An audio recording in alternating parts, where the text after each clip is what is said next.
Goya Sharis, good evening. Welcome. Omonika, Merry Christmas. Welcome. Eric Osadolo. Obi Ojimadu.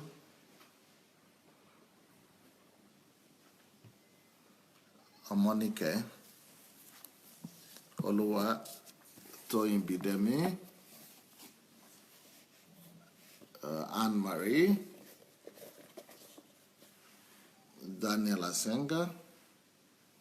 Eric Lindu. Olamide. Welcome, everyone. Elizabeth Ali. Welcome, welcome.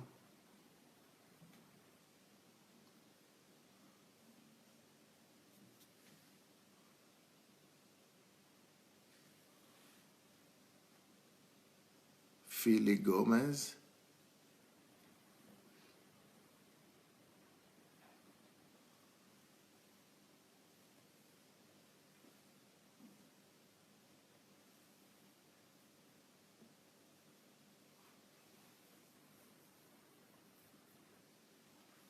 Julie Denton, Iskia Lema, Jeffrey Orogo, Kennedy Festus. As you are coming in, let's go ahead and quickly share the link, if you don't mind. Let's go ahead and share the link to this program. It's going to be an exciting time. Like yesterday was very surprising. It went very well. And some of you are very grateful this morning. You are coming with all sorts of gratitude and comments. That was very impressive. And but the interesting thing is that this has become, yesterday's program has become the most successful program since I started doing this program altogether. So we were 7,000 yesterday when it finished. By evening, it was, I think, 14,000 or so. And then by this morning, it was 26,000. Now, it's over 40,000 views. It's even bigger than HMT. It's even bigger than HMT forward, because you see all that. You have to go the same line. Just don't make all that noise. So it's now bigger than HMT views. So this is the biggest view ever on my daily broadcast. So it means that you people are really anxious to hear the children, to hear Pastor Sunday's family. I thought it was only Pastor Bosse you wanted to hear before, because all of you have been asking for Pastor Bosse to come on. But I see that you are also excited about the whole family in general. Well, here we are. Here we are. We're going to have a busy and engaging program today. We're going to have an engaging program today. So please go ahead and share the link to this program as fast as possible. Let's go ahead and share the link, and we'll be ready to start immediately, because the faster the better. Then we could get as many questions in as possible. So if you have some questions, get your questions ready, and then we'll be ready to throw those questions to the kids. So how are you, kids? Hey, good evening, all. We're doing great, thank you. Yeah, how are you today, PEREZ? Oh, I'm doing wonderful. A Merry Christmas to you all. It was a wonderful church service that we attended. Lots of good prayers, lots of good sermons, and lots of celebrations. It was just wonderful to see all the community come together to celebrate the birth of Jesus, and we're just so lucky that it fell on the Sunday, and we're just grateful that all of this was able to happen. And so we're just glad that we were able to have such a good day, that it was able to come on the Sunday, and we wish you a Merry Christmas as well. Okay. ZOE? Today was a very festive day, very festive Sunday. We had church services on Christmas, and we're really happy that Christmas came on Sunday today, because it's all about Jesus actually.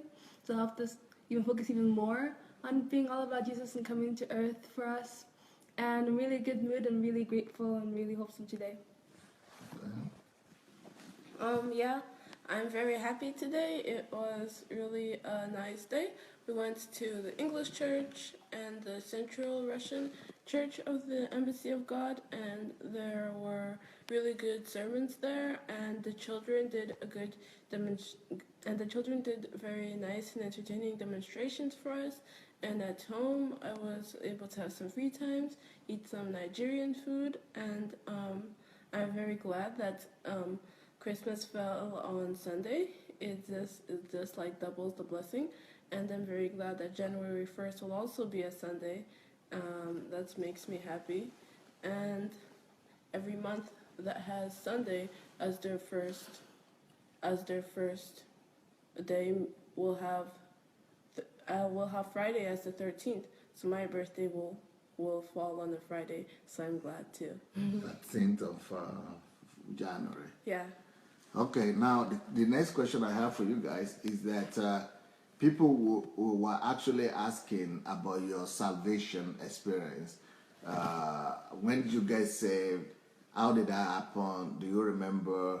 And how's your relationship with the Lord? Basically, is what people want to know.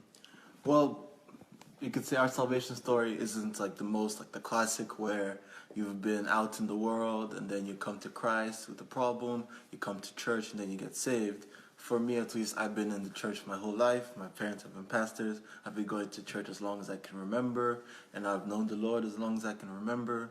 I've always been praying, I've always been listening, I've always been going to church, listening to sermons, reading about God, etc., etc.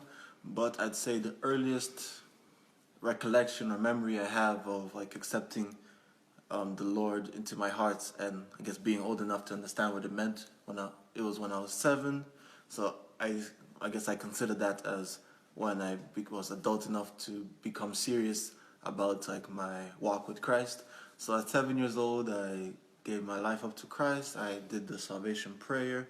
I repented for my sins, and since then I've been trying to like do the salvation prayer like maybe once every year, once every 2 years, just because it's like almost like a fail-safe. You can't catch like all the sins that you've done sometimes. So I try to like say the prayer every time I have a chance, because at our church during our sermons every Sunday we always call people up for an altar call, and sometimes during them I also participate. I just say the prayer to myself, just because you always want to cleanse your relationship with Christ. And when I was 11, I went to Nigeria for a year, and that was in a non-Christian environment. That was the first time where I was just outside of a Christian community, and that was like the first time where my faith was tested, where it wasn't as if everybody around me was Christian. Not everybody had the same views. We even had Muslims in our school, which I had never experienced in my school because it was a Christian private school as well.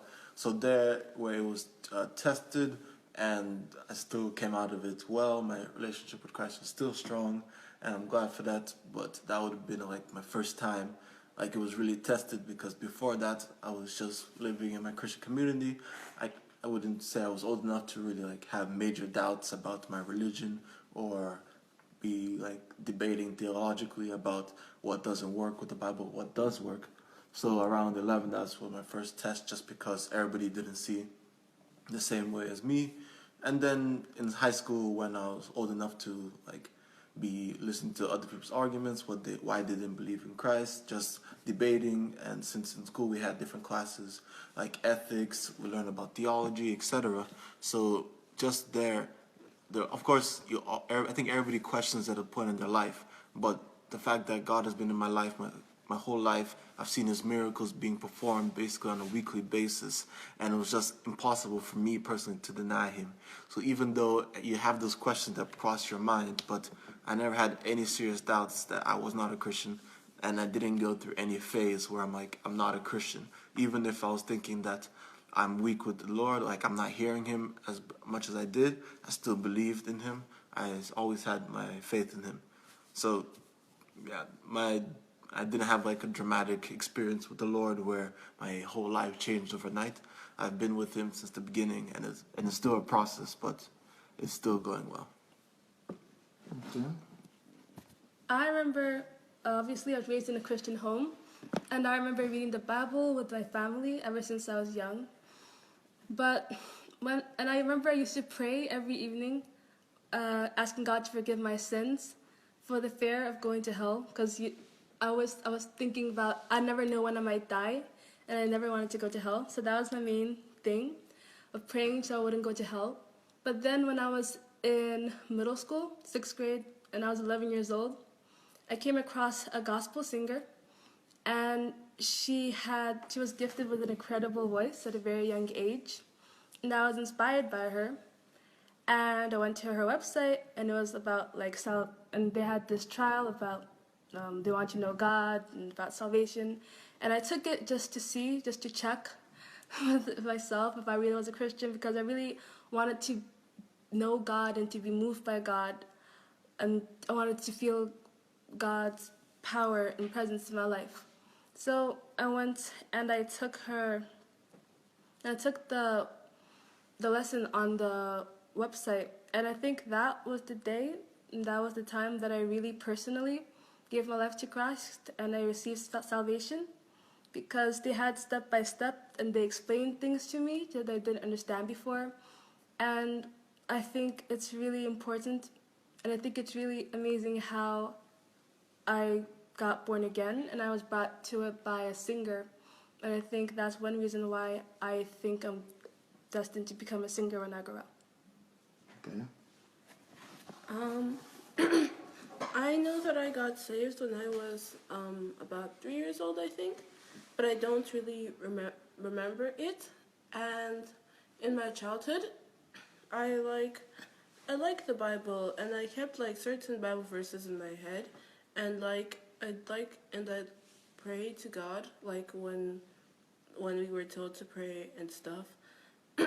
And well, I tried to live by those Bible verses, but other than that, I don't think I had a personal relationship with God.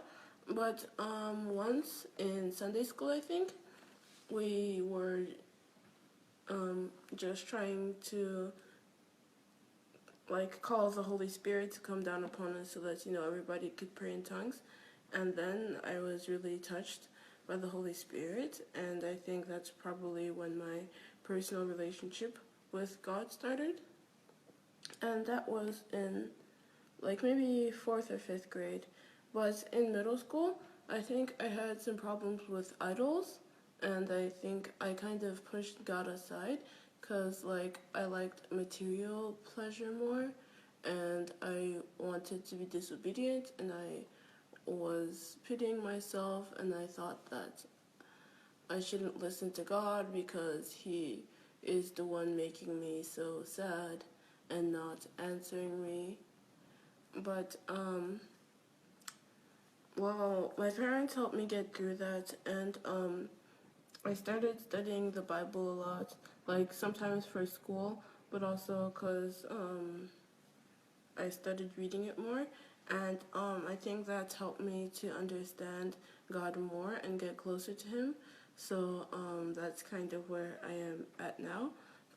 I'm trying to get closer to Him primarily by studying His Word, and I talk to Him a lot over the course of the day, and I can really see how He works in my life. Like, of course, there's been miracles, like before I was born, I had a tumor in my brain, and yet I was born completely healthy. And about how when I went to Nigeria for the first time, I was bitten by mosquitoes on every part of my body, it seemed. But I was like, and it was like unbearable, but like that pain receded really quickly, and by the time I came home to Ukraine, I was all healthy. And even in my daily life, like if I feel like super exhausted after school, and I don't even have to ask God for it, but sometimes it just happens that our extracurricular activities are canceled or something, or just somehow get more time on the assignment that was due the next day. And ever since I was younger, I had wished to get closer to my classmates because I kind of like thought a little bit differently from them, and God really did help me with that. So I am really grateful to God, and I really love Him, and I want to get closer to Him. Okay. Another question that is here is mainly for Perez, but from Perez to everybody else, I guess. It says, hello, Perez. A few questions for all the kids. For Perez, first of all, how has your worldview changed since you left home, if at all? Then second question, which could be for everybody, how do you ensure that you are not following the crowd, but you stay in your school or anywhere else, or in the city or in the country or in the world? But how do you stay focused on the values and worldview and the things that you have been taught and you know? That is connected to that question. Now, as the older you get, the more you are faced with different temptations and challenges outside the four walls of your home. So how do you, stay focused and with God and with your values? Then the next question is, what's your purpose in life, and how do you know? Do you already know that, and how did you find out? So I moved out of my home and started university in July. So I've been at university for about 6 months now. And I'd say my worldview hasn't fully changed. I have met a lot of new people, like a lot of people of different religions that I hadn't met before because I lived in, you could say, a small, closed community. But being in university in a school that attracts lots of international students, I have encountered lots of different religions, also different people. However, it hasn't really changed my stance on anything. You could say my worldview has expanded, but my faith and my religion has still stayed the same. If anything, it even got more secure, just seeing like the values and principles of people of my religion and people of other religions. But like my worldview itself, you could just say I got more knowledge. It's always good to know more and more, even if it's about different religions. And it's always good to know how to back up your religion with facts. So I think my worldview has expanded, but definitely hasn't changed for the worse. And the second question, which is for all of us, which is how do we like remain focused on the values? Well, it's just that I think just from our point of view, it just seems like the best step, the most logical step, where we've already seen the fruits of our parents' labor, people who live by these principles 24/7. And we see people, for example, that come to our church who don't live by these principles. We see where they end up, and we see like, would you rather want to be like our parents, or would you rather be like homeless, living on the streets, living day to day?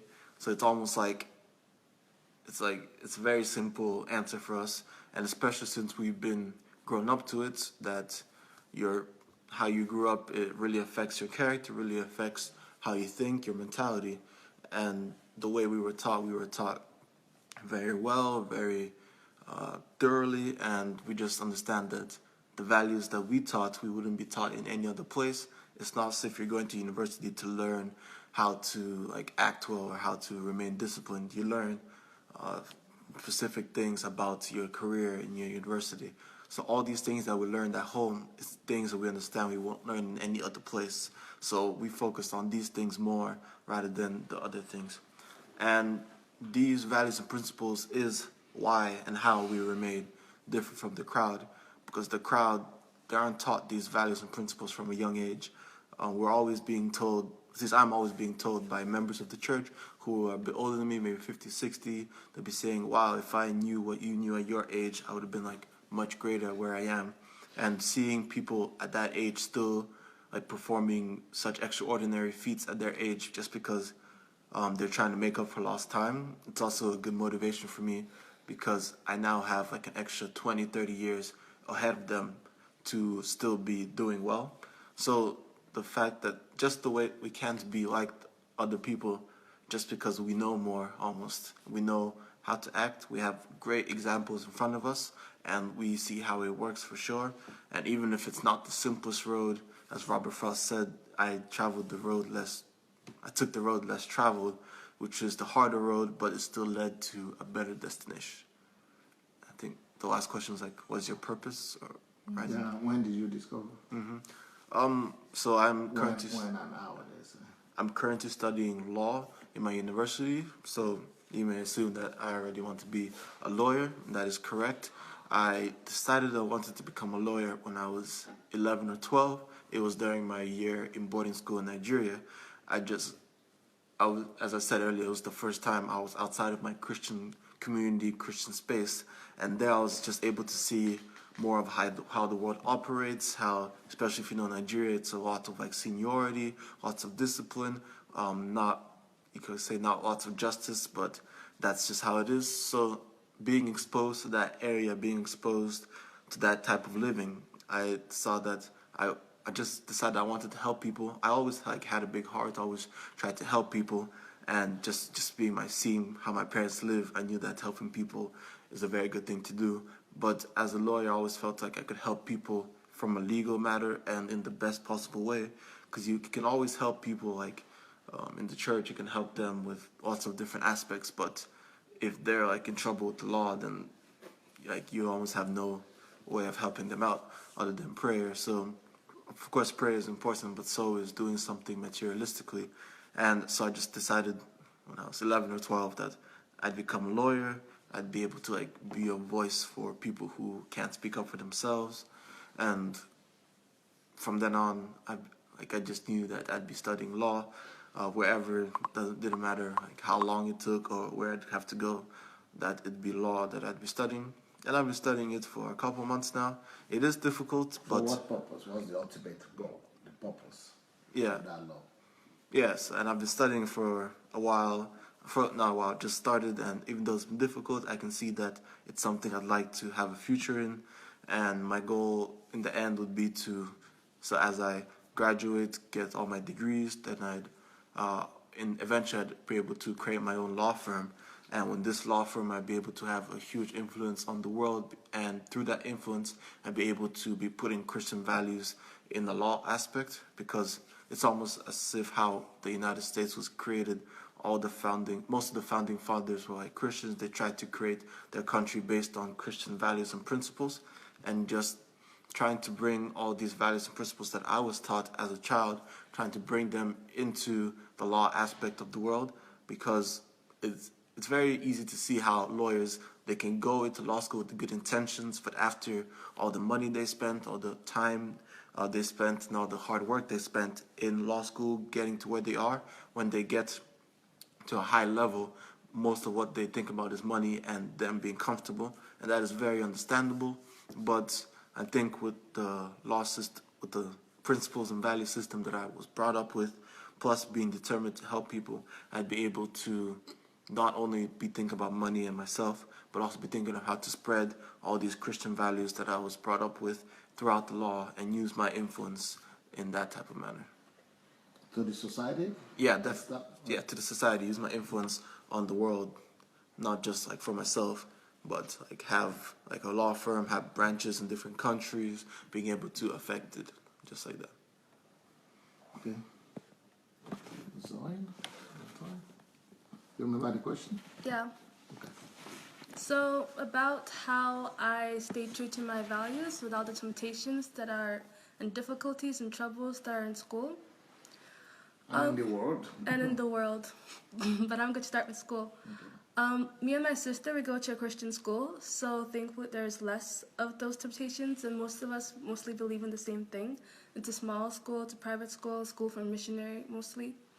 And if there are things that I and a person disagree about, that I don't believe in, and another person wants to talk about it, wants me to partake, I reject their invitation and I don't do what they want me to do.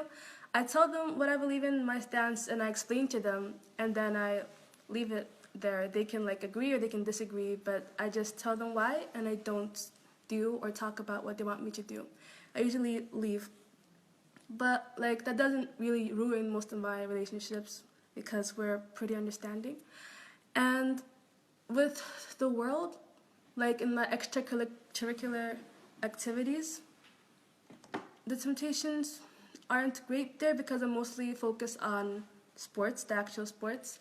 But with the people, I don't get too tempted to I don't get too tempted with the people. I don't really have that much of a desire to fit in because I'm pretty confident with myself and my relationship with God, and He is more important to me than other people's opinions.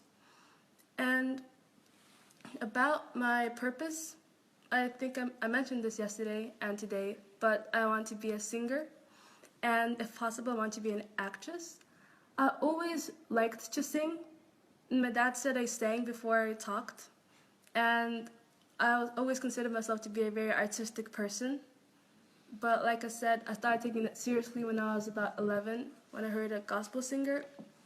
And my goal to be a singer is to encourage people to live right, to live life right, to live life righteously. And I want to be an encouragement because it can be very hard in this world to do things right with all the temptations and all the troubles. And I want to reach out to as many people as possible. Okay. Thank you. Yes, bro. Well, about how we stay true to our values.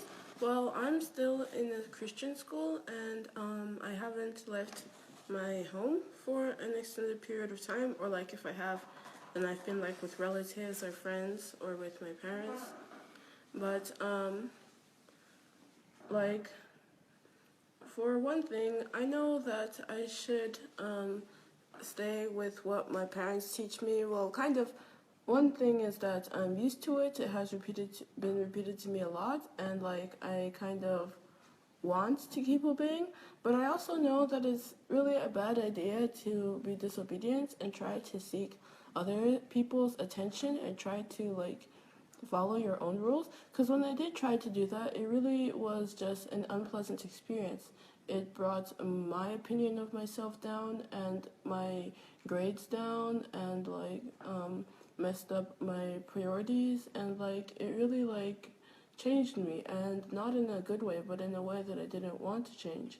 And so I kind of know now that it's better to follow God, because in God there is perfection, and when you have God, you really don't need to have human attention, and you really don't need to try and find something to make yourself feel good, or to make yourself feel free, because like God really is amazing, and there's so much you can find out from Him.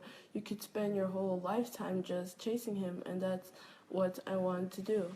But even in this year, like even though like I'm generally trying to get closer to God, and I'm really intensely feeling that my parents know best, even this year, like this is like maybe the first year that I started like actually questioning myself about my beliefs and what I've been taught. And part of that is because I'm interested in politics. I'm interested in law. I mean, not laws, but like opinions, and I like arguing.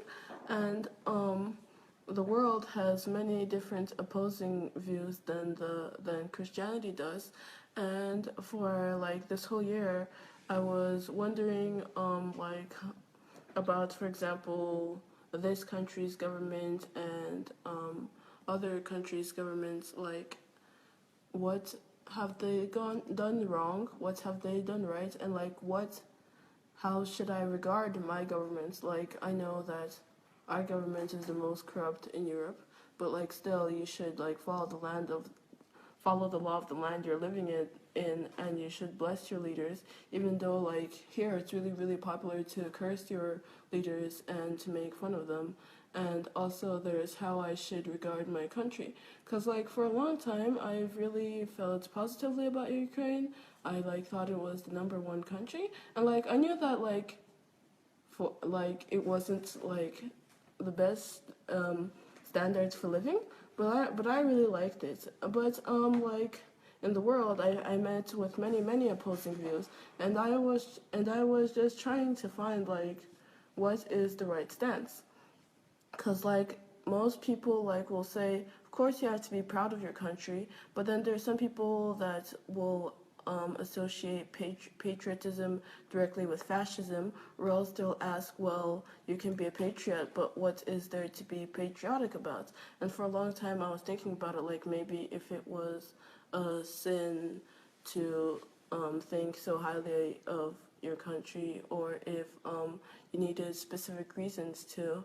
And so yeah, that was something I thought about. And also about how, for example, homosexuality is a big issue between religious people and non-religious people, and like the world is, and that's a really hot topic right now. So I had to determine my personal stance on that, and I had to like answer all the questions that would always come up, and like especially because I tended to like read and watch like informatory sources that were more from the world's point of view. I became like really confused on those points. So like sometimes I do find myself like siding with the world, even though like it might be contradictory to the scriptures. But like recently I started listening more. I started, just thinking of listening to my parents and all of that, and I started studying the Bible more, and then I kind of saw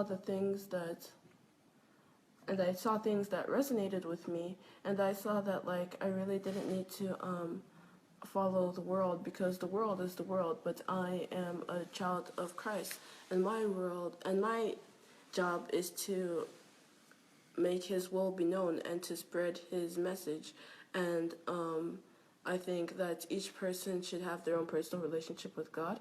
They should come to know him in his own way, but like I don't have to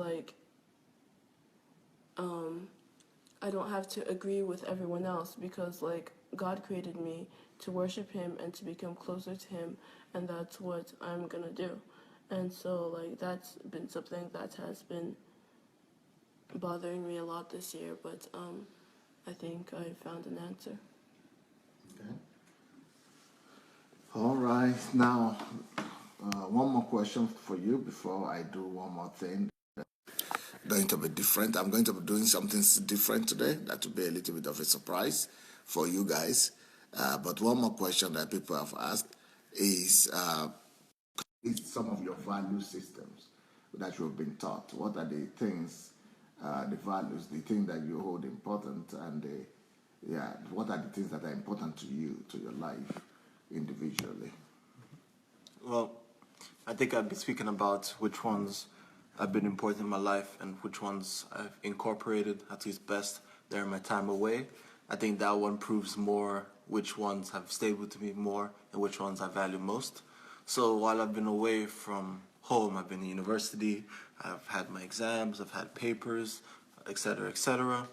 And the values that I could tell that really helped me and like made me like almost different than other people was my focus, my focus, my discipline, and my hard work. Those three, even though they're like almost revolve around each other, those are like my top three of how, because I'm doing law, but I'm doing a minor in business, so I don't have all my classes with the same people. So I'm always having to like run around from campus to campus, from class to class, and I had one more class than all my friends doing law, and I had longer classes than all my friends doing business. So I was like almost stuck between two worlds. And I'm also on the basketball team. We have practices and games in the evenings, and sometimes there are away games, so you have to get ready before. So the fact that I'm able to focus, like with my brain, since law and business, it's like almost two completely different facets of the brain that you're using. So the fact that I'm able to focus as equally as much on both parts, where one part it's mathematics, it's higher level math. On the other hand, it's arguing, it's debating, where I'm able to focus on both really well. That really helped me. And then discipline, being able to just sit down and read for hours and hours, which is pretty important when you're doing law, because you need to know more than what you taught. Lecturers, they teach, but it's not up to them that you understand what they teach. It's up to you. So you need to go back and try to like almost teach yourself, do you understand what you were taught today? If not, I have to read, I have to go on the internet, surf the web, try to understand more. And that only came from discipline. If I didn't have any discipline, then I'd be fairly content with just only going to the lectures and only going to and only understanding what I got straight from the lecture. But that wasn't enough. The discipline aspect, it really helped when I was tired, and especially as I mentioned before with basketball. I had to be disciplined to make sure I'd finish all my work before my practice started, because I knew that if I had to do work after a practice where I would be very tired, or after a game, that my discipline, I knew that I'd just be weaker. So that's just being wiser. So the discipline aspect, it really helped with that. And hard work, where I'm not trying to be just an average student at my university. I'm trying to get the highest grades possible.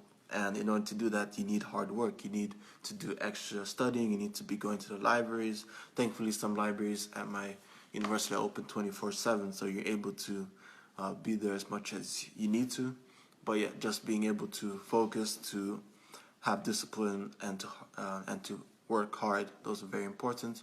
Another important skill, I guess, or value that I was able to pick up from home was time management. And yesterday, somebody asked us about our schedule, and we outlined how we'd wake up early, go to school, have our extracurriculars, come home, eat, do our homework until we finished, and like maybe watch our favorite TV show, until a kids show, until we go to bed, like shower, etc. And that I found out that really helped me in university, because I was able to plan my day much easier. I was able to see my classes. I was able to plan, okay, maybe between these two classes I could get some reading done, or maybe before basketball practice I can finish this, so, or maybe after basketball I can cook this. So the fact that I was able to make a schedule quickly, because you don't know your classes before you get there. You get to university, then you see your schedule, etc. The fact that I was able to get my schedule up quickly, I was able to adapt to it. I think that really helped. And just being able to adapt, being flexible to a time schedule really helped as well. Because back during the year, sometimes like extracurriculars would be canceled, it'd be a half day at school, so your plans could change easily, and or there'd be like a big traffic jam, since we live in the capital of Ukraine. So just being able to learn how to be flexible, how to adapt to any changes in university, a class being canceled, a game being moved to a different date, etc., etc. Just those things, being able to have a time schedule yet being flexible, I found out that really helped me. Okay. What are the main values that you have embraced in your life? They want to make a list of them. Like in our home, there's a great emphasis on productivity, spending all of our time doing something productive. So we make a schedule for the day and plan our day out, what we're going to do with our time, and how much time we're going to spend doing this thing, that thing, developing ourselves, developing our skills and our talents, and the self-development, self-education, looking into things that you want to know more about, looking into things that you don't understand. I also think that helping others and being grateful for things is something else that we learned at home, because we're very privileged and it's very easy to take things that we have for granted. So we help others, help those who help us, to show that we appreciate what they do for us. And a really important value system to me, for me personally, is kindness to people, because we don't know, everybody has their own life and everybody has their own burden, and why add just unnecessary trouble to their lives when you can help them instead of making their lives a little bit harder. Being nice to them, because you don't know what they go through or where they've been. And also being able to listen, for me, because people that always like to talk and they always have something to say, no matter how shy or quiet they seem. And when you listen, you can actually help them, rather than when you talk and just spout your own opinion and talk about yourself. Because everybody likes to talk and everybody wants to talk and everybody wants and desires attention, but you don't always have to have the attention. And talking to others also when you need help. And talking to people who can actually help you, not just to people who want the answers, who want to know stuff. Talking to close friends, talking to family, and talking to some adults. A value system that is, like I said, to show thankfulness, show gratefulness, and show appreciation, and setting time aside for God, because we won't be anything without Him. He is our everything, and He is like the center of our lives. And being goal-oriented. The reason we plan our days is because every day is a week, and a week is a month, and a month is a year, and years are lives. And our lives have to be moving somewhere towards a goal, towards a mission, towards a vision. So life is time, time is life. And every second of our lives is already being gone. So everything that we do, every time we're alive, we have to be moving towards something, a goal. And God gave us a purpose, God gave us a mission. So we have to try to find out what it is as soon as possible, and then make tiny goals, make steps towards that big mission, the big goal, so we can get there at a reasonably, with a good amount of, make reasonable goals to get to the impossible, and God will help us along the way. And also, never being too busy to help others, because we can't do anything on our own. Okay, that's all. Yeah. Right. Thank you. I think that one of the most important values that has been stressed in our home is work before play, priorities in general, but like we take the hard way first and work before play. Those are things that have been repeated to us a lot, and I think that really helps in our daily lives and how we live our life and how we perceive the life around the world around us. Also, we've been taught to self-educate ourselves when we have free time, to not just like squander it, but to like find things that you haven't necessarily been taught. Like even if you were taught something in school, then you should like look up more about it and like become a master of it. And especially if you don't understand something, then you should work like 2 times as hard on it until you like understand it better than everything else that you learned. And that's something that we've been told to do a lot, and to work on our skills, but not only like the talents that we have innately or the things we have a passion for, but to learn new skills too, like learning languages and learning music and like physical strength, training yourself. Those are also things that have been encouraged. Also, we've been told to like selflessness also, because it's just like really easy to be selfish, but like if you pity yourself, then that can just be a very dangerous thing. You can waste so much time pitying yourself, and you can like drive yourself into failure. You can literally cause your own failure just because you're pitying yourself so much, and you won't get up and face forward.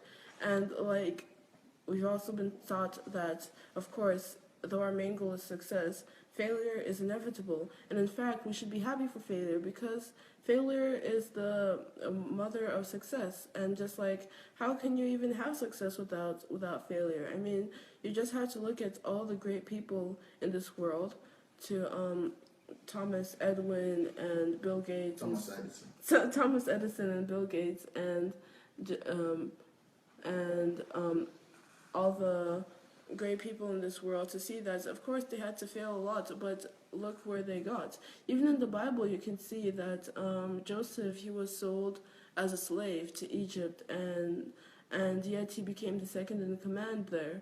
He became a great person. And even David, he was just a shepherd boy, nobody respected him, but he became one of the greatest kings of Jerusalem. So you should know that even and something that we're also taught is that problems are a blessing from the Lord. They're a blessing in the package, because if we didn't have problems, there would be so many things we didn't have today. Like, because people needed faster transportation, that's why we have cars and trains and all of these more advanced things.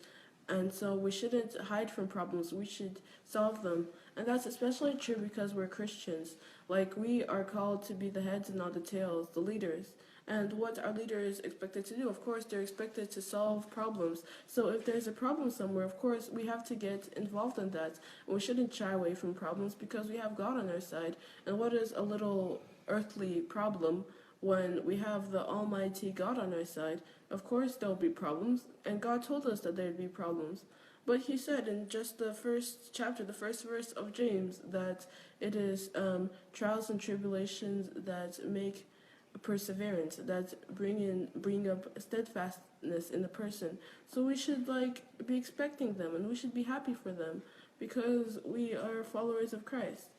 And yeah, that's something that we've been taught. And also to ask questions, to ask yourself questions, to not let yourself be idle, not to let your brain be idle, but to always be thinking about what can I do for God today, what haven't I done today, how is the situation that I'm in, or what can I do to come closer to my purpose or to my goal today.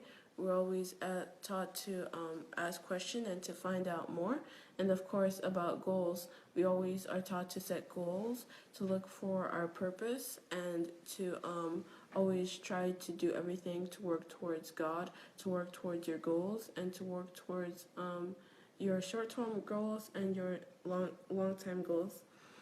And of course, organization is stressed, just like PEREZ said, time management. Of course, I have problems with time management and organization, but our parents really do help us with that. And I think that I still am bad at writing schedules to the very minute, but by writing things down in the order that I should do them, it's really helped me keep my focus. And focus is another thing that has been stressed, to not to let your head be over the place, but to be focused, to be concentrated on what you're doing. That is one of the most important things in success. You need 100% concentration, and to not like my father said in Russian, that one moment the person is here, but the other moment he's somewhere else. And what if daydreaming? Yeah, what if that would happen in real life? That you were just sitting somewhere doing your work, and suddenly you just started thinking about something else, and you literally just disappeared. Just think about it. Would you ever finish your work? Would you ever be successful? But it's basically the same thing when you're daydreaming, because if you're writing a very explicit essay about the future of the economy, if you start daydreaming about penguins or something, what good will come of that? How will it help you write that? So yeah, we're taught to have good concentration and good focus, and to keep on being persistent. Yeah, we have to keep on being persistent.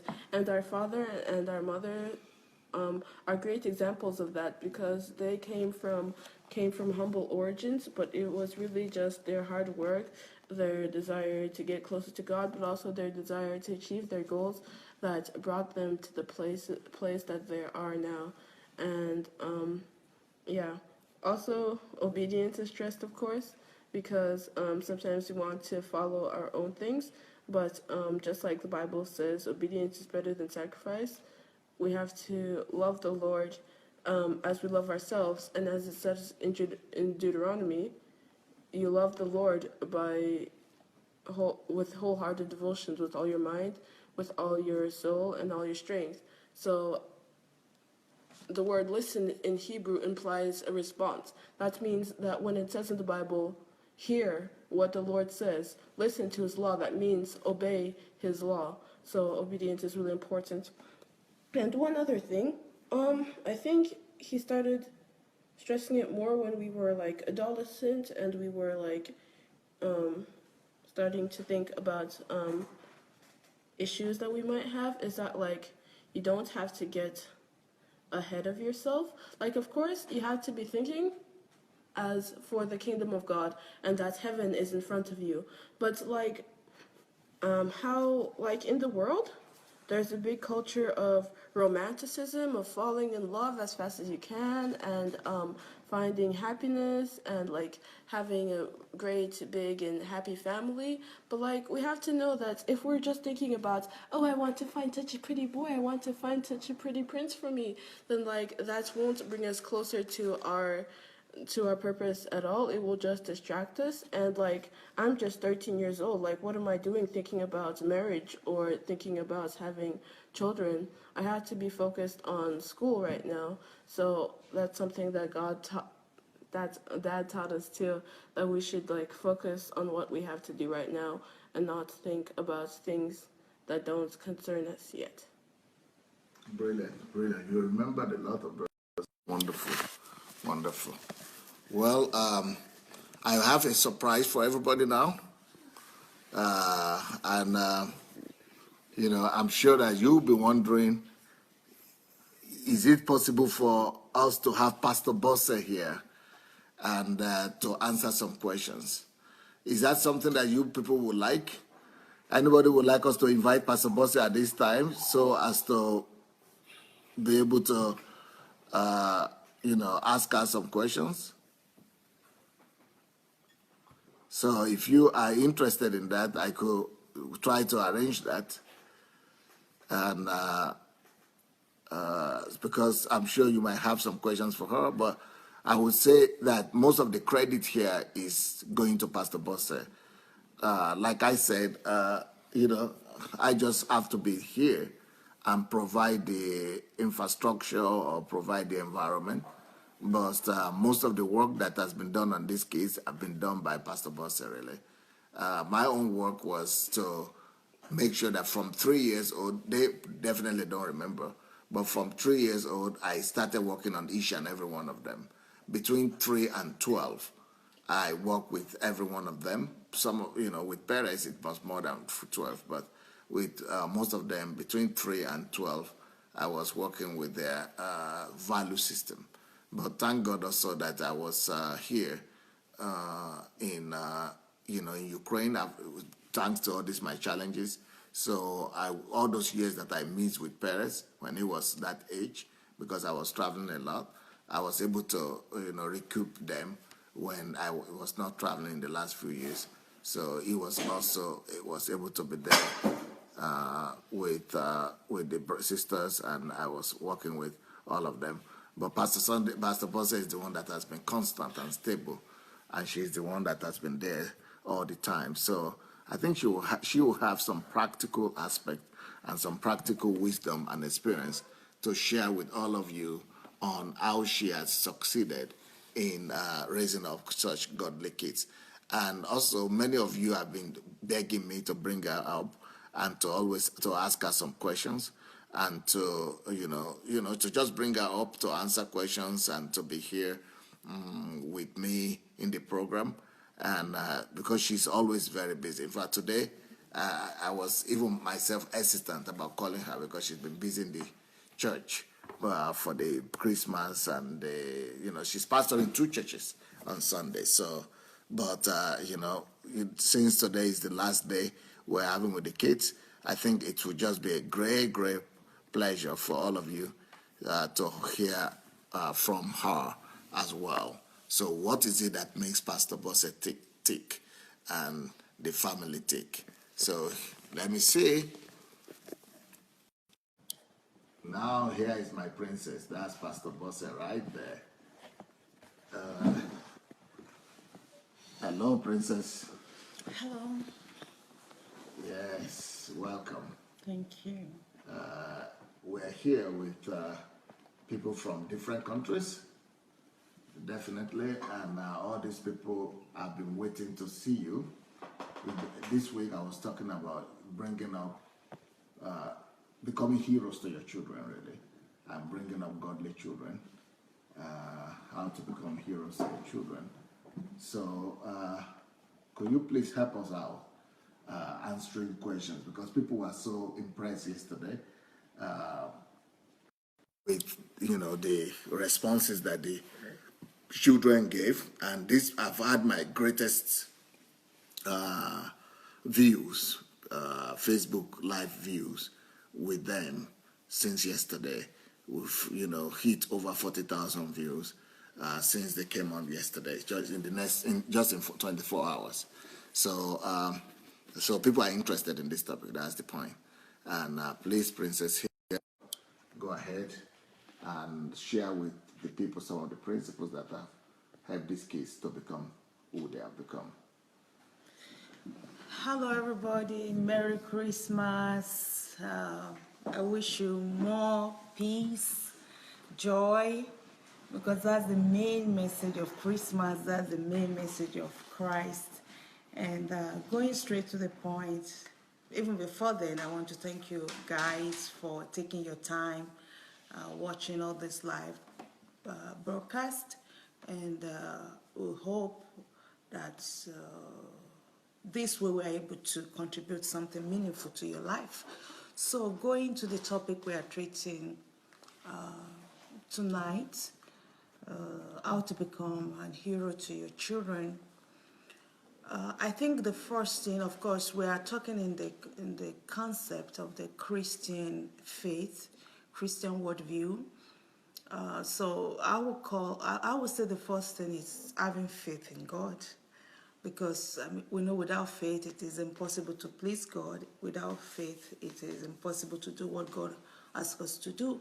I say faith because it's a very big thing, a very, very big thing to bring a child to this world. It's a very big thing.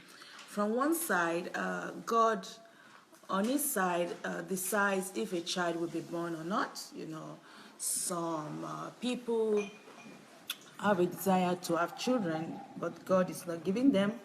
Some people are like infertile, they cannot conceive a child, and even some, after conceiving, they are unable, you know, to carry through the pregnancy. So there are a lot of what I would call abortion, but not the really abortion we know. A lot of things that will not make a seed get born, you know, a child get born. So after passing through all those phases and still bringing a child to this world, I mean, I personally believe it's a very huge responsibility bringing somebody to this world after the Lord has allowed it. So the understanding of that responsibility, I think, plays a great role in how the relationship is built between a parent and a child. So the first principle would be understanding the great responsibility, and not just the responsibility of feeding, clothing, which also are not a small thing, but I mean, they're not the real things. So the responsibility of bringing a life, a child to this world. And also, I think the second thing, I will call it a trust from God. Just like I said, not everybody willing is able to bring a child to this world. So if you're able to bring one, if you're able to bring two, or if you're able to bring three, like we have to see it as a trust that must be valued. We shouldn't take that for granted. And if somebody, and in this case, say God, has trusted us with children, then we have to work hard, we have to be focused, we have to do everything in our ability to get it done. The third thing, which I think it's not new, is that bringing up a child is building a relationship. And my husband has a book that is called, I think, Marriage is Hard. Yeah. Successful marriage takes work. Thank you, Pearl. Successful marriage takes work. So child raising actually is about relationship. It's about creating and building a relationship with your child. So, and that relationship takes work. It's hard. Sometimes sleepless night, a lot of surprises, a lot of shame come with it. But if you know where you are going, and if you understand purpose, if you understand responsibility, if you understand trust, then you are able to stay through it until you start reaping the fruit of your labor. So I really want to stay back. I don't want to stay and talk about building a relationship with your child, because all this child raising, training a child, all this big thing that our world is suffering from. Of course, I don't want to take any great credit for myself. I want to thank God that has helped me. I want to thank God that has given me the wisdom. But this is what I realized from my experience, that the secret to becoming a hero to your children, the secret of raising good children is understanding that child raising is a relationship. It's just like going into marriage. You know, a newborn, a new life, and you have to start building relationship with that child. Which on the other side, which is I can call it the next principle, but really they are connected. You can call understanding. There is this saying that everybody wants to love and wants to be loved. So if any child finds understanding, then you are able to create something. You are able to create a system, you are able to build a system, you are able to build a home. Most of the problems we have in our relationships, and now when we are talking about children, is because we are not able to understand them. We are not able to build that relationship. Everybody is speaking his own language. Everybody is standing on their own rights, and nobody is taking time to build a relationship. So I think our approach to raising our children will change if we understand that it's not this, oh, I have to raise these children, oh, we are living in the end time, I just pray that God will keep these children for me. But if we understand that it's a relationship, it's a two-road way, you have a part to play and the children have a part to play, and actually you have more part to play, because like in the case of marriage, it's like two grown-ups come together to build a relationship, and they almost have equal rights. But when it comes to raising children, a lot falls on the parent, because the child is just a newborn. Most of the responsibility on the children, and when children are small, they so much believe in their parents, they look up to them, they imitate them. The parent forms the whole life, and they are ready, they are willing to do everything for the children. I think most of you will remember how your children, when they were very small, even while in the cradle, won't want you to leave the room, why they will cry when you are leaving the room. And after some times, when they are able to crawl or they are able to start walking and you need to go out, you will see them not very happy when you are going out, and they even cry when you go out. And when you come back, they are so happy to see you, because you are everything. That you are their life. You feed them, you clothe them, they know your voice, they know you are the only thing they had. And if we are able to create a good relationship with that level of trust at that time, it will really be a smooth relationship. So I'm really stressing the point that we have to change our view of how we look at raising our children. We have to understand it. We have to build a relationship based on, of course, trust, based on example, based on understanding, and if we're able to do that, because there is law, life is predictable. If you do things right, you get the right result. Of course, again, I'm emphasizing the sovereignty of God, praying and asking God to help you, because it's not by might, it's not by power, it's by the Spirit of the Lord. But all things being equal, after giving the honor that is due to God, there are still some skills we need to apply, and that is building relationship. And every child is a human being like you, growing up to realize, to identify himself, and at a point in time that small child will grow up to be you. So putting your child in your place, or wearing the shoes of your child, like we say, putting yourself in the shoes, helps you to understand that every child deserves respect, every child deserves understanding, and it's not too early to start showing them love, to start showing them that they matter, to start telling them about their uniqueness, never looking down on them, never seeing them as like they don't understand, because even science taught us that, you know, when they are small, their brain develops so fast, the cells divide so fast, and most of whom they become, actually, they get it at that tender age. So if a parent has a good understanding, that time is also a very good time of, you know, pumping a lot of good stuff, a lot of good values into the children.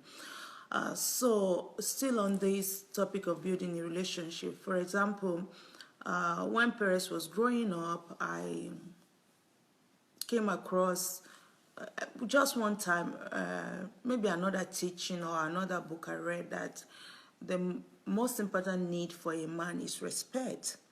And then I had a child, maybe about 8 years old. PEREZ was 8. And I thought about it. The most important thing for a man is respect. So I started, like, I changed my attitude towards PEREZ. I mean, I don't know if I was good before then, but I became more consciously respectful to PEREZ. So I started, like, you know, I pay attention to how I approach him. Like, I was brought up in Africa, and in Africa, you know, we have this superiority mentality that, you know, your parents, not that they can really call you anyhow, but they can say, do this for me, you know, without the please, without could you, would you. And I was brought up in that culture where nobody, you know, when my parents would want me to do something, nobody asked me, can you, are you available? Are you free? I mean, it's like, I mean, they say it and you run to do it. But when I understood that men need respect, and I'm raising a man in my house, although it's like, it was 7 or 8, but just like I said, it's a human being. So I started treating PEREZ more respectfully. Before, it was go and do this, and I expected him just to leave anything he was doing and go and do it, because I'm a parent, I'm a mother. I carried him in my belly for 9 months. I've cleaned all his pools, I fed him, I didn't sleep for many nights. So, but then when I understood that you have to be respectful, so instead of giving those commands, giving those orders, as young as 8, 9, I changed my attitude to PEREZ, and that helped a lot. And of course, it didn't end only on PEREZ, though the most important need for ladies is love, understanding. But since I started with PEREZ, it just passed down the line. I try to be more respectful. I won't say 100%, because it was also a transition for me with the other girls. So that's just with the other girls. So that's just an example of what I'm trying to say, that if we approach child raising as building a relationship, and as adults we understand the importance, the values, you know, the challenges of building a relationship.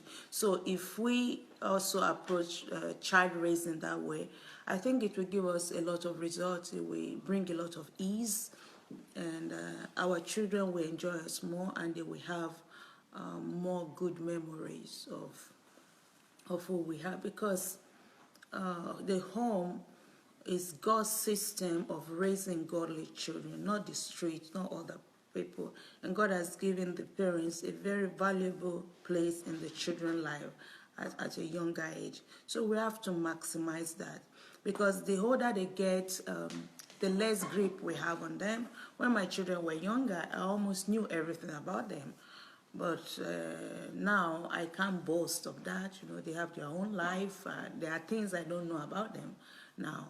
So that time we were their world. We have to show them example. We have to maximize that process, because after sometimes it won't be like that again. Thank you. Another question here for you is, there are actually 3 questions. One question says that, how do you balance your schedule your busy schedule with parenting? How did you balance that? The second question is, how do you reprimand or punish, or your children when they do something that you don't like? Punishment. So one is schedule, punishment, and the other one is advice to single parents or single. Okay. I would say, I thank God that things happen in stages in my life. I'm lucky, and when I give consultation to aspirants in marriage or to new families, I always tell the husbands or both of them to try to save enough before having children, so that if it's possible, when they start having children, the mother will have a flexible regime at work, and even an extended leave, maternal leave. I was able to balance parenting, number one, because I wasn't as busy in ministry when I was raising my children. I had time at the beginning to raise my children.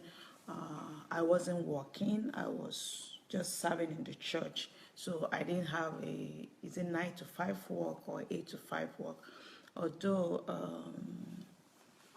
I had some time in school. Okay, after I had my children, I was almost free to be at home. So that really helped.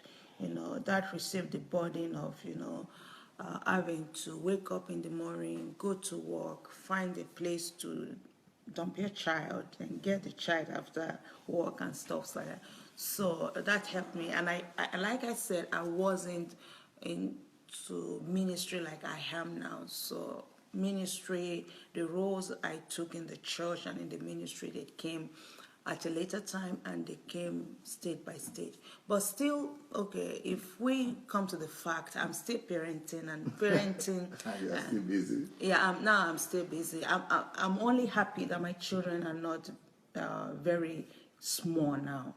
It's a great advantage because they are more independent now. Because when they were smaller, you have to plan everything, you have to see to everything. But they can do a lot of things now. So I'm happy for that. But still, I take parenting as, and I have to go back on this to the role of women and to the role of mothers. Yes, we are living in a free world. Women are free to be anything they want to be, but a woman in family must know that one of her primary roles is to raise. If she, like I said, if you brought a life to this world, it's your responsibility, And we know that women are more responsible with children than some men. Some men find it easy to leave home, to leave their children, but it's very hard. Yeah, some women, they do it due to different situations, different understanding, but mostly a mother will not leave his child or our child or her children. So it's still the basic responsibility of a mother to cater for the children, to raise the children, to take care of the children, and we shouldn't see that as a low duty, like housewife. I also don't believe in just being an housewife, but you can, housewives are different from housewives. You can develop yourself while being an housewife. So I just wanted to stretch that point, that we must see it as a calling, as one of our calling, because that calling of being a mother, raising children, and investing in them, these days they are being underlooked. And I think that is creating problem for us, and that is not allowing us to conveniently, invest in our children, invest in relationship, talking to them, building relationship. Like, for example, my children, they know that they have my priority, and I can cancel any meeting for their sake if it is necessary.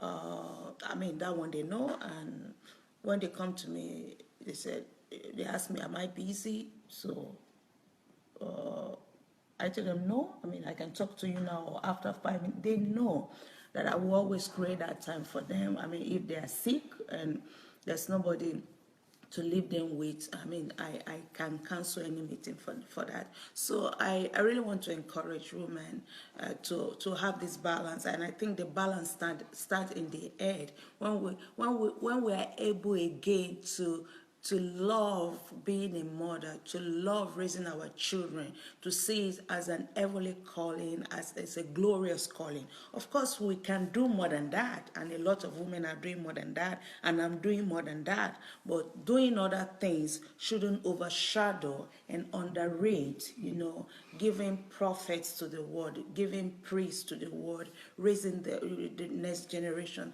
The men, they have their own part in raising children, but I mean, the woman, for some reason, God has given a lot in that part to children. So still on the topic of how do I balance, I just put it as part of my schedule. You have to do different things in life. You have to brush your teeth, you have to eat, you have to do shopping. So parenting is just one of the things I have to do.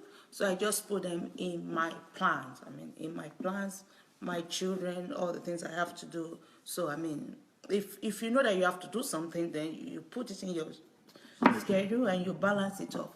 Another thing that is very, very important, very, very important for busy women, for working women, is leveraging, I mean, getting helpers, getting assistance. The sources I have with my children, I owe it to a lot of people, and my children know that. When they grew up, I told them who helped me with them when they were small.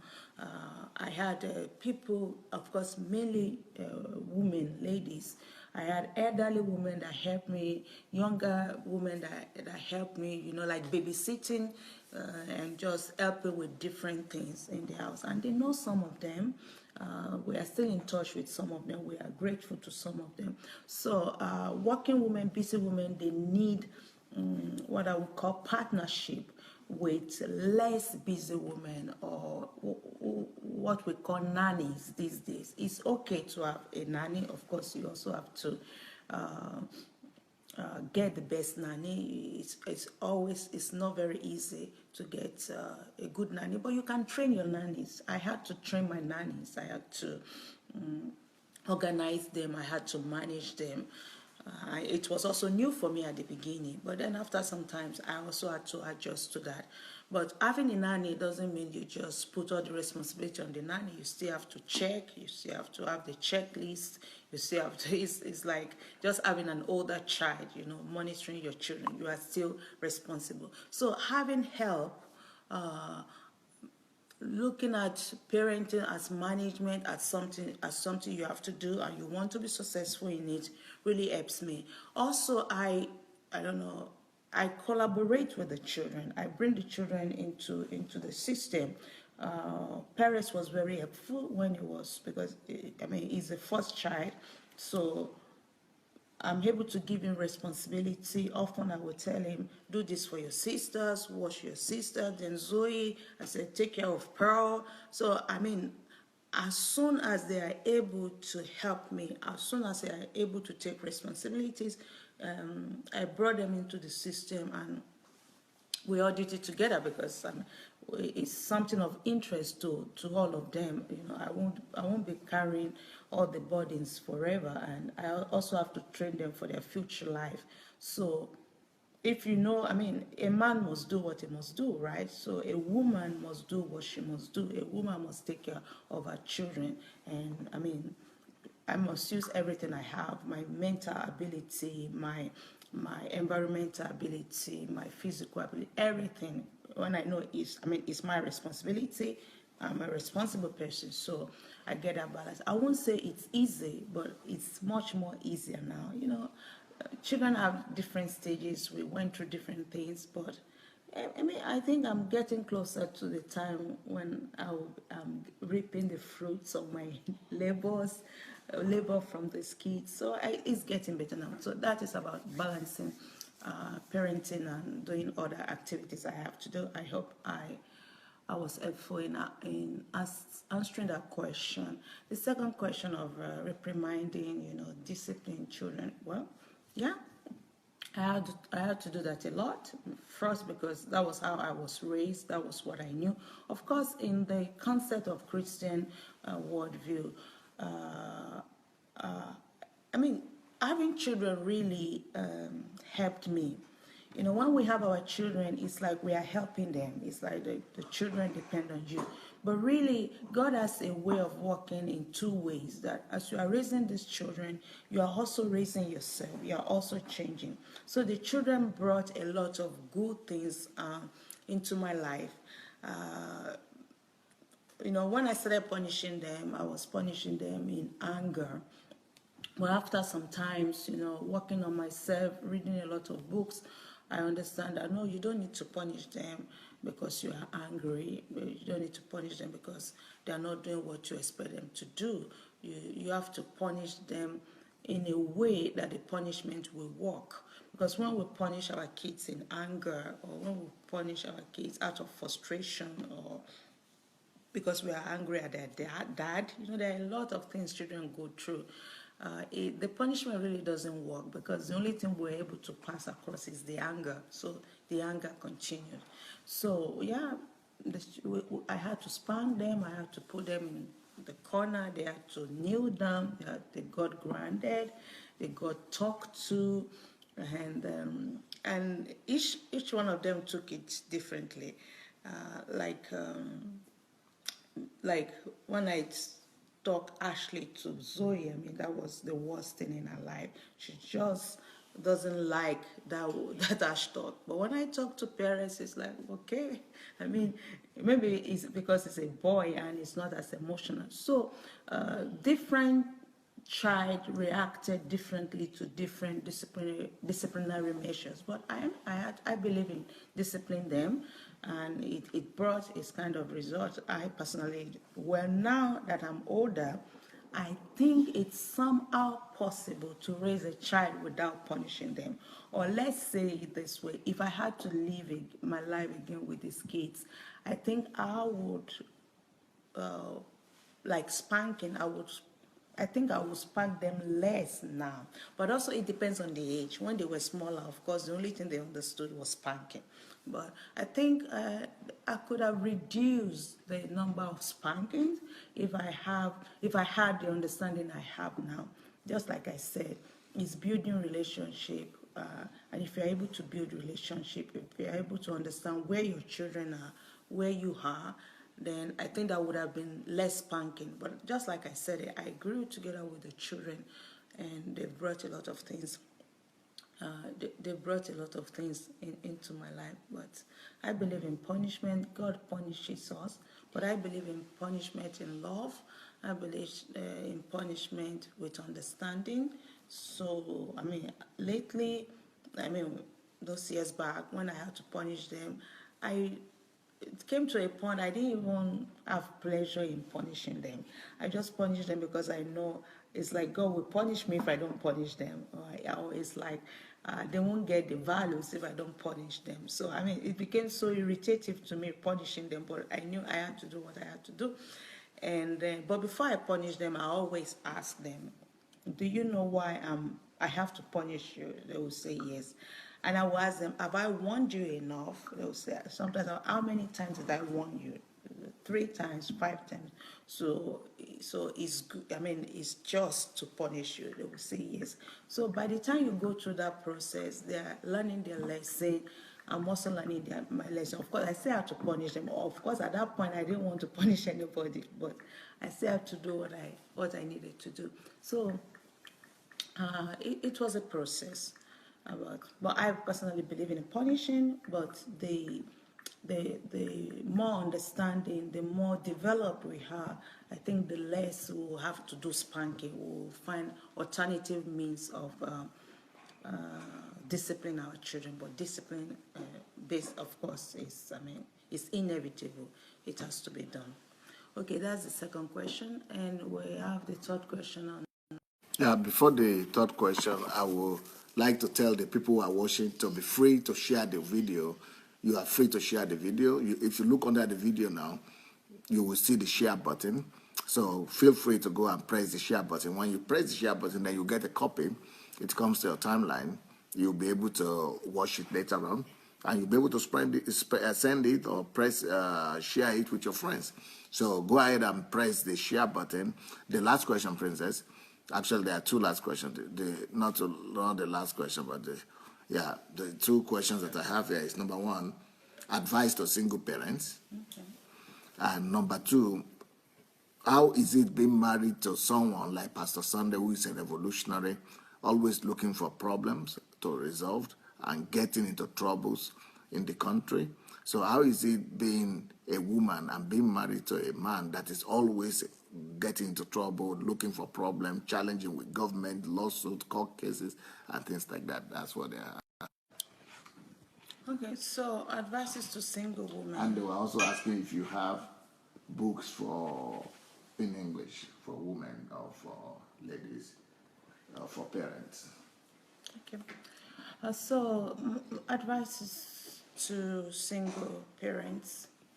Well, at different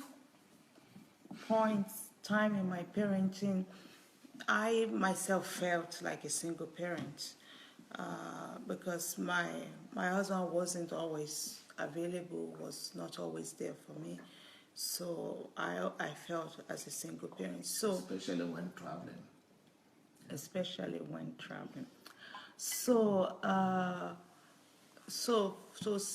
mean, to single parents, I think it's even easier. I mean, in that sense, because you know that you don't have an husband. Because when we have an husband, we seems to be demanding because we are two. We have sayings like, "I didn't bring this child to this world alone." I mean, it took two persons to bring this child to this world. So sometimes, I'm just saying this to comfort the single woman. It's not that I'm anti-marriage or something like that. But sometimes it's even better to know you are single. There's nobody to hang the responsibility on. You know you are in it alone. Yeah, there's nobody to blame. You are not expecting help from anybody. You have yourself, and if you are a Christian, you have yourself and you have God. And I mean, to become a single woman, I mean, it's very easy. I mean, you can be a widow. I mean, your husband may die. It's not just because of divorce. Different things can happen, or maybe your husband is handicapped. I mean, many things can happen that will make you to almost be the only one, you know, responsible for raising your children. And one thing that bothers single parents is the other influence that the other sex normally needs to bring into the relationship. For example, we know in raising a child, we know that the male figure brings instability to the relationship, while the female brings care, kindness, the hard part of life, and where the male brings a kind of being straight, being stable, and focusing. But I mean, really, there are differences between the male figure and the female figure, but that doesn't mean actually God created the two different sex, and marriage is primarily between a man and a woman, so that we will learn from one another. So when we say that the man is responsible for stability and other things, that doesn't mean a woman cannot give it. So my advice for single women is this: learn the basic psychological difference between a male and a female. Scan yourself to know your strong point and your weak point, and then start studying in order to get and bring into yourself those qualities you need to bring into your relationship with your children. I mean, there are a lot of good history. History has proved it. A lot of great people raised by single women. I mean, they just had to incorporate. They just had to become. Just like our our body is created in such a way that if one organ is lacking, you have backup organs. So as a female, you can still, bring into the relationship what a male figure will easily bring, but you have to learn it. So the most important thing is for you to know your child, build a relationship, read books, know all the things that are needed, and try to do it yourself. If you can't do it yourself, another advice is to find a reliable male figure, maybe a good Christian, brother in the church, or your uncle, or just a good, reliable, trustworthy person.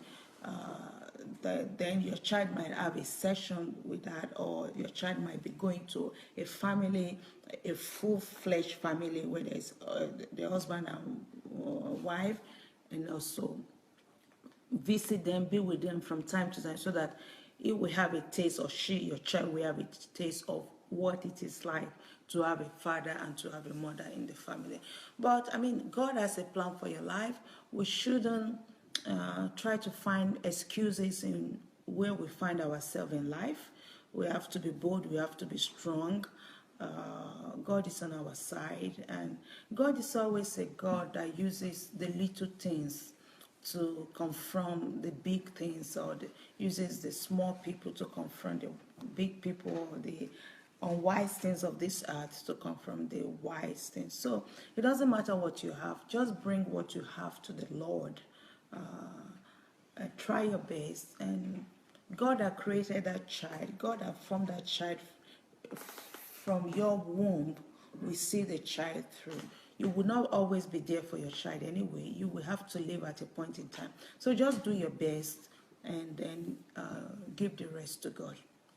So I think that's what I would say about the topic of raising children in this case. Well, the other question is a little bit out of context. It's not the question of what it is to be married to. Yes. It's a little bit out of context. Of the topic we are treating. So I don't know if we should treat that, or we should stick to the topic we are dealing with. Yeah, because they are asking. Maybe I'm sure they will be interested in that answer, since they are asking. Okay. So if I got it right, the person was asking my experience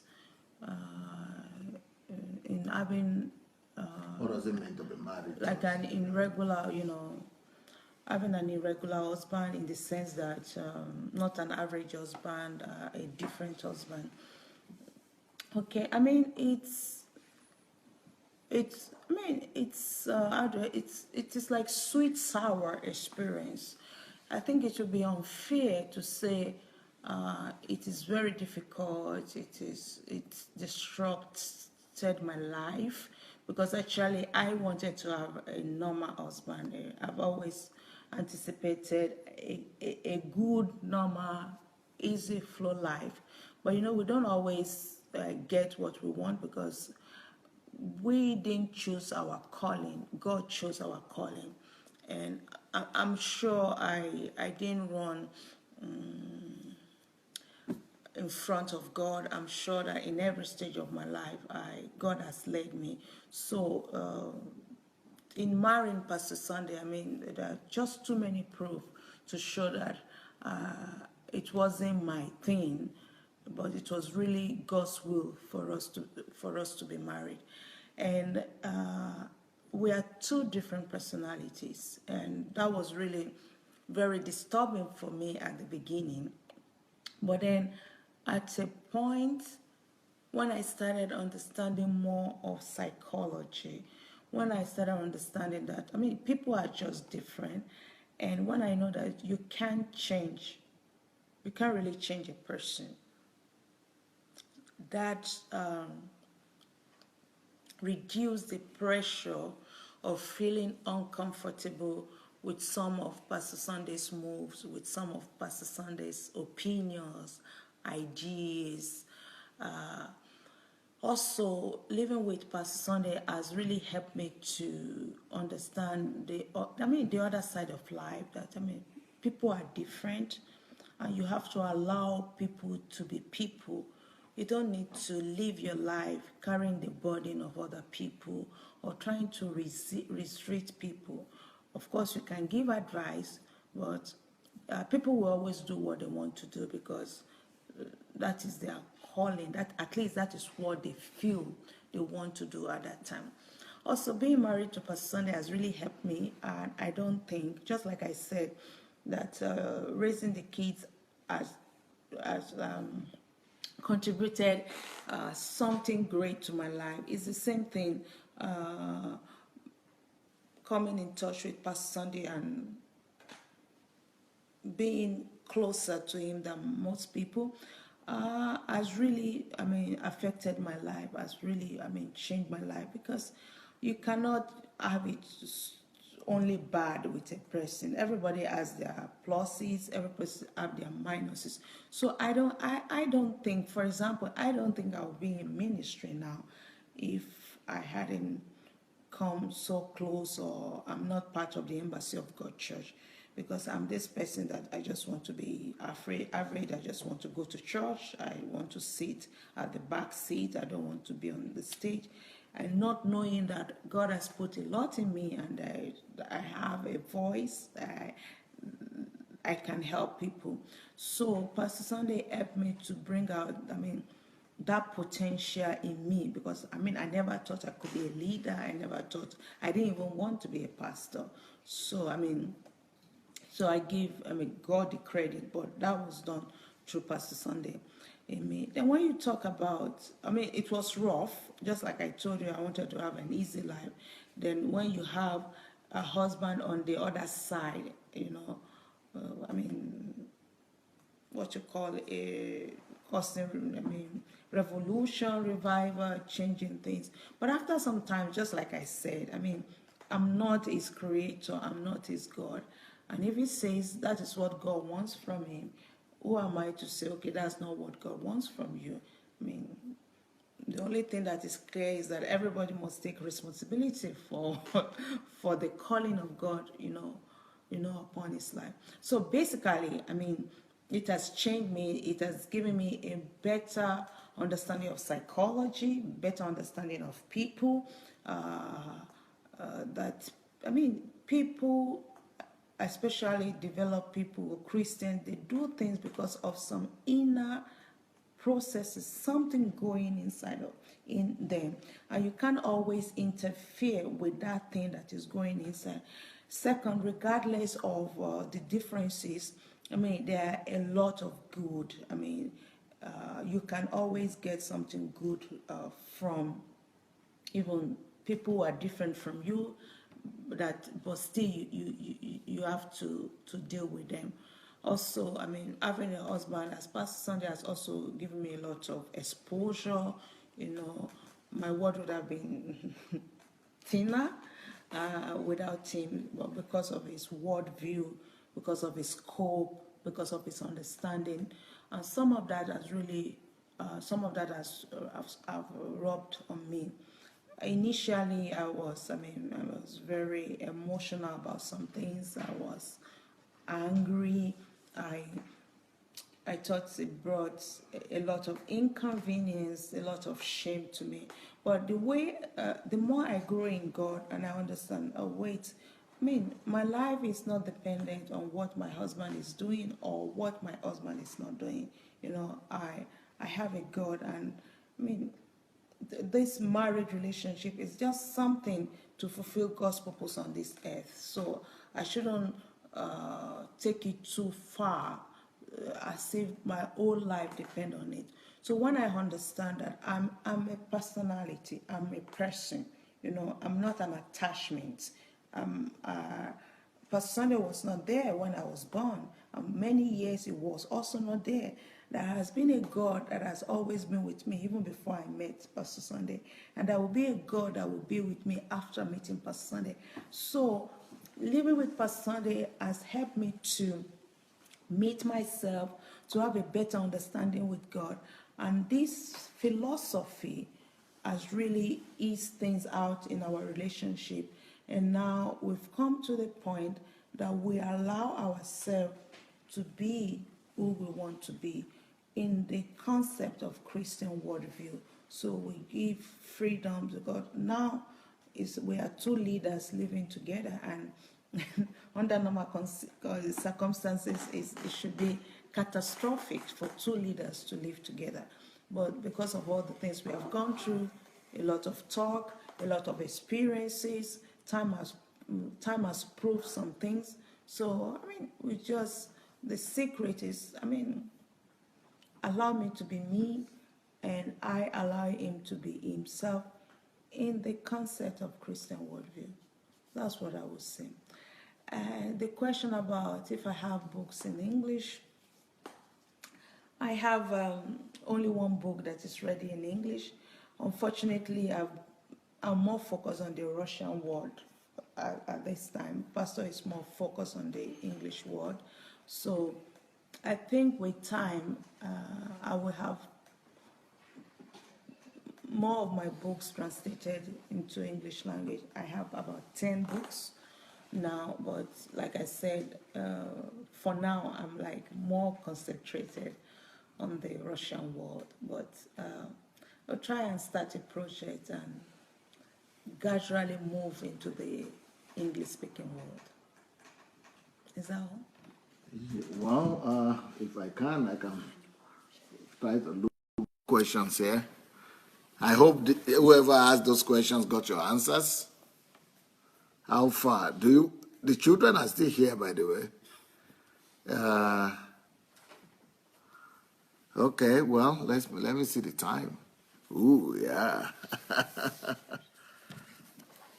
Let's go back to the kids, I guess, and find out what they would like to say to us. We'll come back to Pastor Bosse, but let's ask the kids what they would like to say to us in conclusion.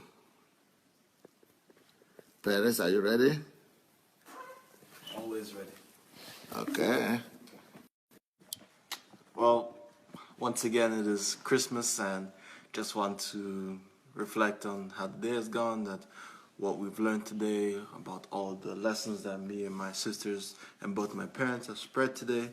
Just hope that you all take everything that we learned and everything that you've received at your churches.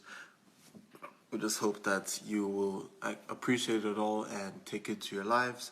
And just remember that all this, that we are a very unique family, but it did not come easy. We all had to work individually on everything, on our relationship with Christ. And just remember that that is the priority overall. It's always important to be focused, to be kind, to be disciplined, but you can only become that strong with Christ. If you try to do it on your own, you will fail and you will just be in pain. But with Christ, even though you go through challenges, He will be there to help you go through them. So I just want, even though we've talked a lot, at least the children, we've talked a lot, not mentioning a relationship with God in every turn, but I just wanted to emphasize that He has been there with us in every turn and every decision that we've made.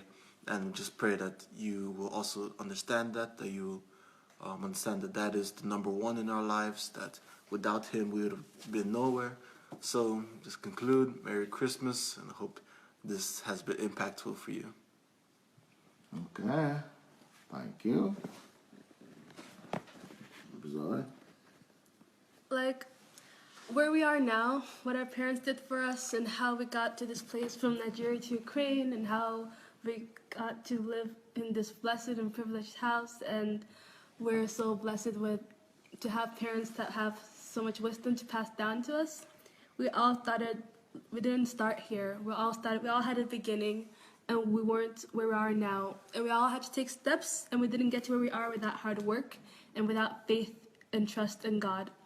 And I'd like to encourage all of you to always try to better yourselves, to always try to improve yourselves, to work towards the future, work towards your dreams, work towards who you want to be and what you want to be, and always look up and face God, because He's leading you and He's guiding you, and He has your hands and your future and your destiny and everything that you hold dear in His hands. And you have Him on your side, and that is a great force to have on your side. So always look up, and always, no matter what you do, put Him first and seek Him, and then He will provide all things, as long as you seek Him first. Thank you.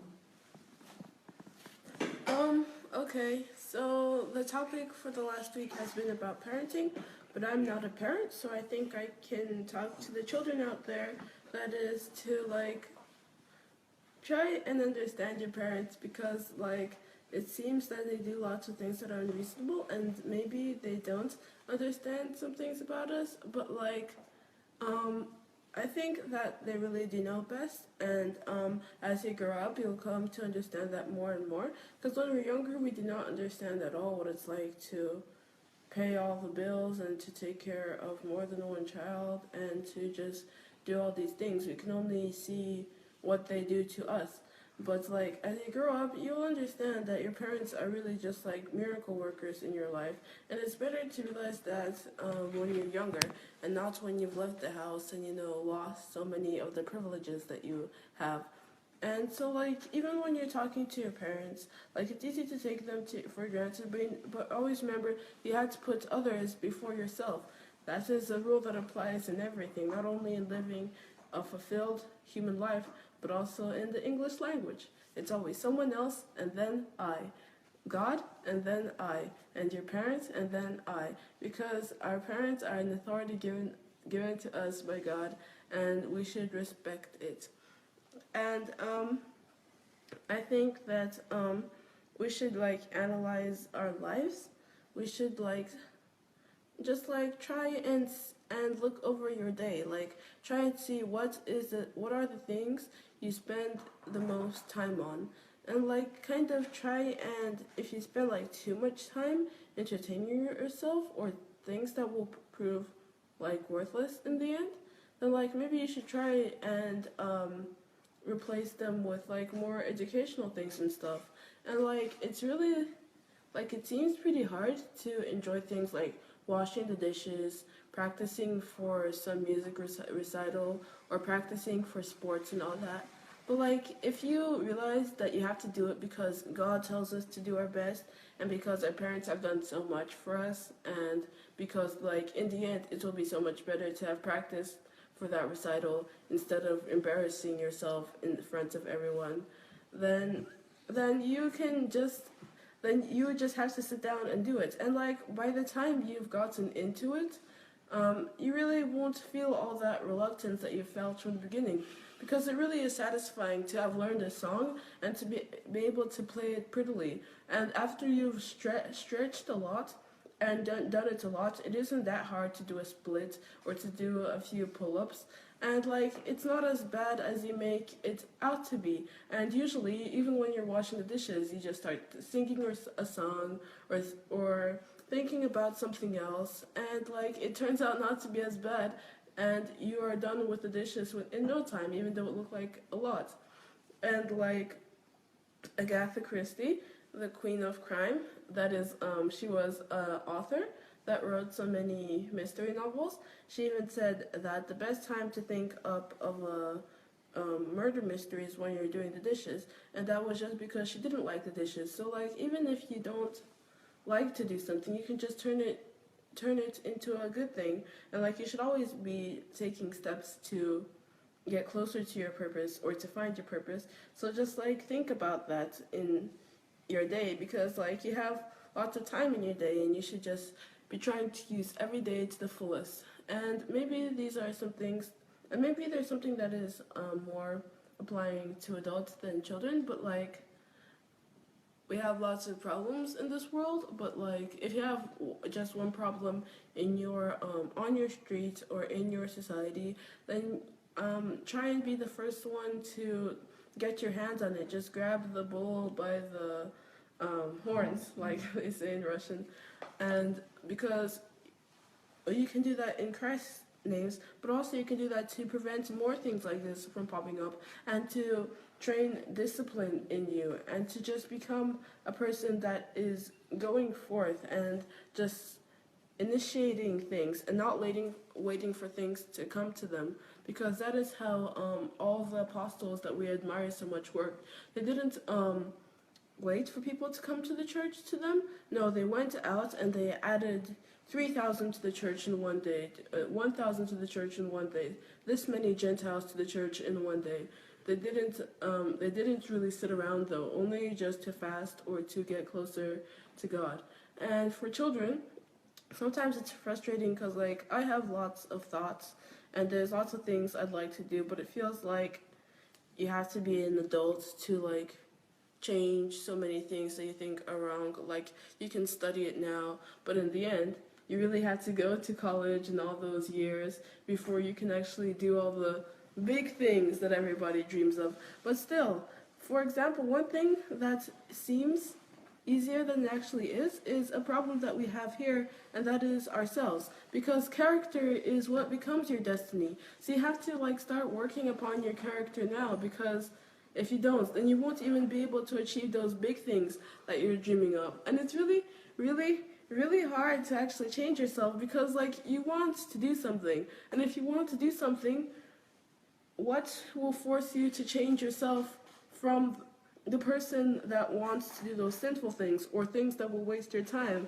So like you should try and overcome that first. But if you are able to overcome that, then first of all you are a hero, because like I'm not like really good at changing myself, and I tend to think of myself first and foremost. And yeah, but like if you're able to overcome yourself, then like it will really help you in life. It will help you to achieve your purposes and your goals, and it will help you to help others, of course, because it says in the Bible to love others as you love yourself. And if you've overcome yourself, which is just like the flesh, which is the cause of all of our sins, which is what Satan targets the most, you'll be able to do so many other things.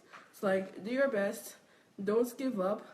There'll always be trials in life, but of course there will be a calm after the storm. Even if it feels so horrible now, feelings are just fleeting things. What you feel like, if you've fallen down and your hand hurts, that's also just a fleeting thing. And you have to just remember, if nothing else, then in heaven, we will be rewarded for what we did. So thinking that, no, I really don't want to practice for this, I want to pleasure myself right now, just think that all those like entertaining shows that you've watched, in the end, what has it given you? When you get to heaven, like what will you have achieved? Like you could have spent your whole life watching so many entertaining things, and you're always so entertained, but when you die, you'll have nothing. But if you're practicing and stuff, and if you're working hard, and you're able to bless the world, like God blessed us through your hard work, then when you get to heaven, you'll see it won't be empty. You'll get a reward. So yeah, try to be thinking about those things. And thank you very much for watching. Your questions were really good. They had me think about a lot of things, and I know that I have to still improve myself in a lot of places, so let's all do our best. Thank you. Thank you, bro. Thank you. Okay. Now, Pastor Bosse, what would you like to say in conclusion to all that has been said today? Once again, I would like to wish you all a Merry Christmas. Christ is born, the King is born, the prophecy is fulfilled. And one of the reasons why we are here and we live the kind of life we live is because Christ is born. That is the conclusion of all the matters. And concerning this session we had about raising children, I hope I've been able to help with some of the wealth of my experience with raising 3 wonderful champions that God has given me. I enjoy each one of them. They are all different. I mean, we've gone through different seasons, but it's a joy to see them growing up and to see that God is alive, and I believe they will be able to pass on the seed, because somebody said your success in raising your children is not really in your children. You will decide if you are successful or not in how your grandchildren will be raised. So we still have a long way to go. So if they are able to pass this value down to their children, then I can call myself successful, we can call ourselves successful. So the work is still going on. But so far, so good. I have wonderful relationship with these children. With the girls, we are becoming friends more each day. And even with PEREZ leaving the house. That has brought us closer. Uh, we seem to cherish each other better after, having the experience of living home. So I'm grateful to God. I think God has been gracious to me. God has been good to me. And one of my calling, which is raising godly children, is being fulfilled. So thank you for being with us tonight. May God bless your home, and may God transform your children. And God is not hypocritical. What he did for one, he can do for others. So God bless you. Enjoy the rest of your day. Huh? So, God bless you. Merry Christmas. Happy New Year's. We wish you a Merry Christmas. We wish you a Merry Christmas. We wish you a Merry Christmas and a Happy New Year. Good tidings we bring to you and your king. We wish you a Merry Christmas and a Happy New Year. Feliz Navidad. Feliz Feliz I don't know the whole Navidad. lyrics though. You should. Feliz To Spanish class. 3 years ago. Feliz Navidad. We wanna wish you a Merry Christmas. We wanna wish you a Merry Christmas. We wanna wish you a Merry Christmas from the bottom of our heart. We wanna wish you a Merry Christmas. We wanna wish you a Merry Christmas. We wanna wish you a Merry Christmas from the bottom of our heart. And Scene. On the first day of Christmas. no. I Okay, think just kidding. show's over. Jesus loves all. Peace on earth, goodwill to man. Stop. Show's over means stop singing. Okay then. okay. All right, guys. All right, everybody. Well, I hope that you people have shared the link to this message. Tomorrow is Monday, so I'm starting another series to prepare us for the new year. In Russian too, please. They want you to sing in that song in Russia too. I don't know, maybe about the new year or something. Not about Christmas. About No, you can sing that. Okay, sing.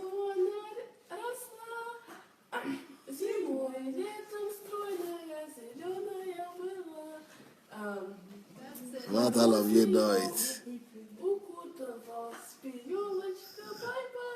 Anyway, so if you have not yet shared the link, please go ahead and share the link to this program. And I'm sure a lot of people will be blessed by it. I'm very curious actually to find out if the view for this program will be as great as those ones of yesterday. It will be very interesting. So if you have not yet shared the link, please go ahead and do that.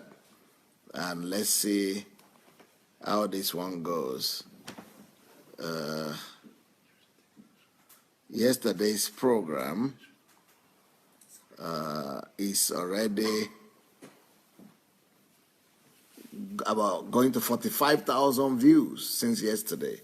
45,000 views. So that's a lot. We've never had it so big, at least not here on this platform for me. So we'll be happy to see how this one goes. So let's go and share the link. And tomorrow I'll be starting another series, like I said, on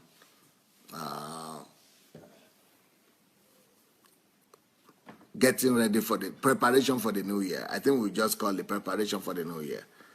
So I hope Deola Disu is here. Getting ready for the new year or preparation for the new year will be the topic for next week, because that is the topic that will lead us into the new year. So thank you, family. Thank you, all of you. I can't read the comments because that will take us for another hour. We're already here for 2 hours, actually. We're already here for 2 hours, so we had enough time. It's a great treat that Pastor Bose was with us. That was a special time, not expected, not you, at least you didn't expect it because we didn't announce it.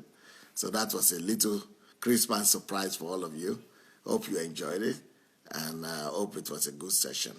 God bless you, everybody. Thank you, kids. Thank you, Pastor Bosse. And, they are saying maybe some of you will come back each one and give each one of you an hour each, so that you'll be able to, they will just listen to you one by one, everyone at a time. But so we'll see. When do you go to school? When do you go back to school? Maybe after New Year. It has to be after New Year. It has to be after New Year. Okay. Thank you so much, everyone. God bless. Bye.